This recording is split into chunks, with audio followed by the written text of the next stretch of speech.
Big boss Malayalam season 6 നാലാമത്തെ ആഴ്ച നടന്നുകൊണ്ടിരിക്കുന്നു. ബിഗ് ബോസ് വീട്ടിൽ 5ാമത്തെ ആഴ്ചയിലെ ക്യാപ്റ്റനായി തിരഞ്ഞെടുക്കപ്പെടാൻ മത്സരാർത്ഥികൾക്ക് യോഗ്യത ലഭിക്കുന്ന ഗ്രൂപ്പ് ഏത് എന്ന് കണ്ടുപിടിക്കാൻ വേണ്ടിയുള്ള ഗെയിമാണ്. അതായത് ഏത് ഗ്രൂപ്പിലെ അംഗങ്ങളാണ് ഏറ്റവും കൂടുതൽ പോയിന്റ് നേടി ഈ ആഴ്ച മുന്നിട്ട് നിൽക്കുന്നത്, ആ ഗ്രൂപ്പിൽ നിന്നായിരിക്കും ക്യാപ്റ്റനെ തിരഞ്ഞെടുക്കുക. പക്ഷേ ഈ ഗെയിമിൽ ഒരു വലിയ സ്ട്രാറ്റജി അല്ലെങ്കിൽ ഒരു ചതി പതിയിരിപ്പുണ്ട്. അത് മത്സരാർത്ഥികൾ ഇതുവരെയും മനസ്സിലാക്കിയിട്ടുണ്ട് എന്ന് തോന്നുന്നില്ല. ഇതിൽ ഒളിഞ്ഞിരിക്കുന്ന രഹസ്യം ഇതാണ്. ഇത് പറയുന്നത് കഴിഞ്ഞ 4 ആഴ്ചത്തെ റൂളുകളുടെ അടിസ്ഥാനത്തിൽ തന്നെയാണ്.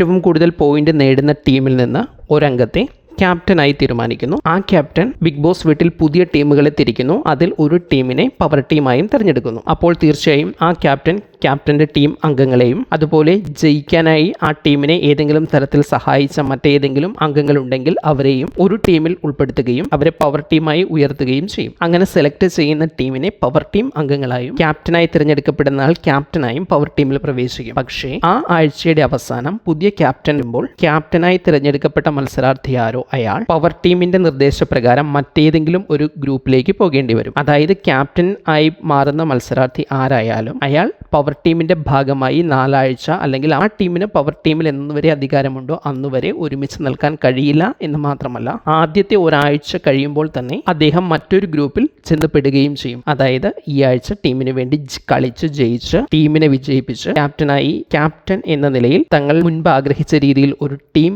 ബിൽഡപ്പ് ചെയ്ത് കഴിഞ്ഞാൽ ആ ടീമിന്റെ ഭാഗമാകാൻ ഈ ക്യാപ്റ്റന് കഴിയില്ല. പകരം തന്റെ ക്യാപ്റ്റൻസി കഴിയുന്നതോടെ മറ്റേതെങ്കിലും ഒരു ടീമിലേക്ക് മാറിപ്പോകേണ്ടി വരികയും അതുപോലെ തന്നെ ആ ടീമിൽ നിന്നുകൊണ്ട് തന്റെ ഏറ്റവും പ്രിയപ്പെട്ടവരായ പവർ ടീം അംഗങ്ങൾക്കെതിരെ ഗെയിം കളിക്കേണ്ടി വരുന്ന സാഹചര്യം ഏറ്റവും കുറഞ്ഞത് അടുത്ത 4 ആഴ്ചകൾ, അതായത് 8ാമത്തെ ആഴ്ച വരെയെങ്കിലും ഉണ്ടാകും എന്നതും ഇതിനകത്ത് വളരെ നിർണായകമാണ്. ഇത് എത്ര മത്സരാർത്ഥികൾ ബിഗ് ബോസ് വീടിനുള്ളിൽ മനസ്സിലാക്കിയിട്ടുണ്ട് എന്നറിയില്ല. ഇനി 2ാമത്തെ ആഴ്ച മുതൽ ബിഗ് ബോസിന് നിയമങ്ങൾ മാറ്റം വരുത്തുകയും ചെയ്യാൻ വേണമെങ്കിൽ ക്യാപ്റ്റന് പവർ ടീമിന്റെ ഭാഗമായി തുടരാം എന്ന് പറയാം. പക്ഷേ അങ്ങനെ പറഞ്ഞാലും പുതിയ ക്യാപ്റ്റൻ വരുമ്പോൾ വീണ്ടും പ്രശ്നങ്ങൾ ഉണ്ടാകാനാണ് സാധ്യത. അതുകൊണ്ട് തന്നെ ക്യാപ്റ്റനെ മറ്റേതെങ്കിലും ഒരു ഗ്രൂപ്പിലേക്ക് വിടാൻ തന്നെയായിരിക്കും സാധ്യത. അങ്ങനെ വന്നാൽ അത് ബിഗ് ബോസിന്റെ സൈഡിൽ നിന്നുള്ള വളരെ വലിയ ഒരു സർപ്രൈസ് ആയിരിക്കും.